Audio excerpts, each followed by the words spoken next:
Hey everyone, in this lecture we're going to be applying what we know about finding the area between two z-scores. So let's get started.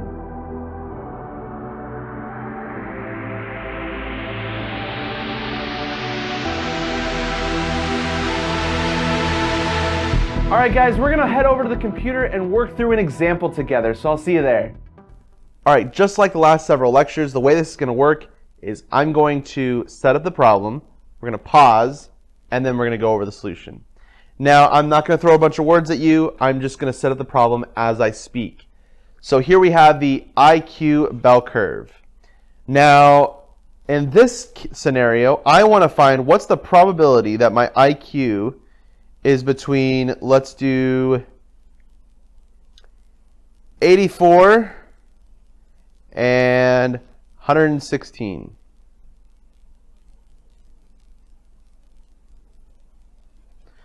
So I just want to find the area of this purple region right here. What's the probability, and here's another way of addressing it, probability that my IQ is between 84 and 116. So that's another way of trying to find that number right there. I think those are the only two ways of stating this problem, this type of problem. So let's get to it. So if you want to pause and give it a shot, go for it. Do that now, and then we'll get to this problem after you pause. So pause, and let's come back. All right, so now that you're back, let's try to solve this problem. So if you remember, just like always, we know nothing about the IQ score. Absolutely nothing. I don't know anything about it. So we're going to have to use another bell curve that we do know a lot about. And that is the z-score bell curve. And this has an average of 0 and a standard deviation of 1. Now, just like always, we want to try to convert this problem into a z-score problem.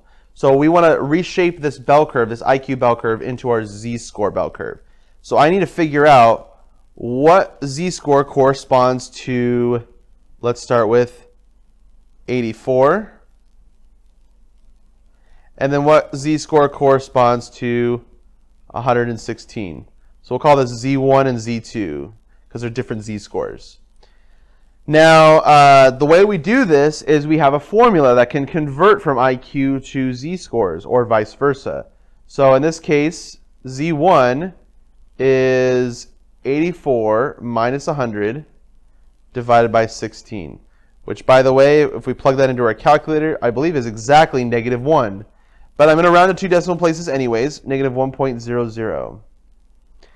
And then z2 is 116 minus 100 divided by 16, which is actually positive 1.00. Alrighty, so are we done? Well, what have we solved so far? That means that these two numbers, oops, undo that, there we go. This first number is -1, and this positive number is +1. And so we're trying to find the area between this. And in fact, instead of using blue, I'm going to use purple because it is the same area. Because the two z-scores are corresponding to 116 and 84. So these two areas should be exactly the same, and I'm trying to find that area. That's the whole purpose of this problem. What's the probability that my IQ is between 84 and 116? Now, real quick, notice something right off the bat. This z-score is -1 and +1.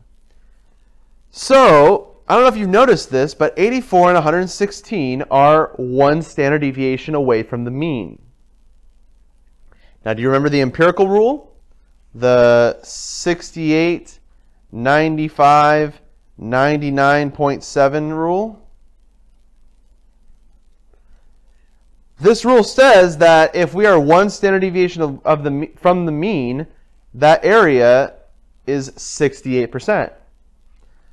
So our answer should just be 0.68. That region is 0.68, which means this region is 0.68, and we're done. That's the whole problem. Now, technically, this is not correct. If you remember, we actually debunked 95. 95 does not actually correspond to 2 standard deviations away. It corresponds to 1.96 standard deviations away. If you want to check out that video, make sure you watch our previous videos. Same actually applies for 68 and 99.7. These are not completely correct, and unfortunately, that's close. Our answer is going to be close to 68%, but it's not actually correct. We're going to find the actual value. We're not going to rely on this rule. Instead, we are going to rely on our z-table. So how do we find this area, this purple region? Well, the lecture before the challenge problem talked about this, finding the area between two z-scores. And the solution is we have to find the area to the left of both z-scores. So we're going to find this area. But this blue area is too much. So we need to cut off that tail end, which is, and I'm going to use dark green for this one, this area over here. So we need to take the blue area, which is the area to the left of z equals 1, and subtract the area to the left of z equals -1. So I'm going to start with the blue area. The blue area is the area to the left of z equals 1. So to do that, I need to go to my z-table. Let's go real quick to the z-table. And I'm looking for z equals 1, which is right here. And that is the right column, too. It's the column where the hundredths place is 0. So the area to the left is 0.8413. 0.8413 is that blue area.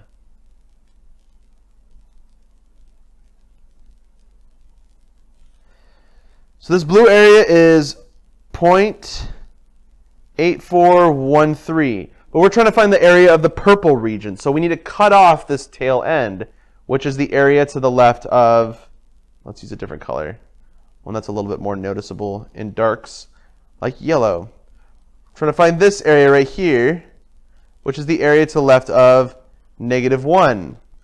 So now we need to look for -1 in our z-scores on our z-table here. So -1, which is right here, 0.1587. 0.1587. So this yellow region, which is the thing that we need to cut off from the blue region, is 0.1587. And that might be a little bit hard to read, so I'm going to use black instead. 0.1587. So we need to take our blue region, which is 0.8413, and we need to cut off that tail end on the left side, which is 0.1587. And this value is, it should be close to 68%. Because remember, we're 1 standard deviation away from the mean, but it's actually not. 0.8413 minus 0.1587, 0.6826. So this area right here is actually not 68%. It's 68.26%. Yeah, they rounded. That's okay. I get that they rounded. I know what they're trying to do there.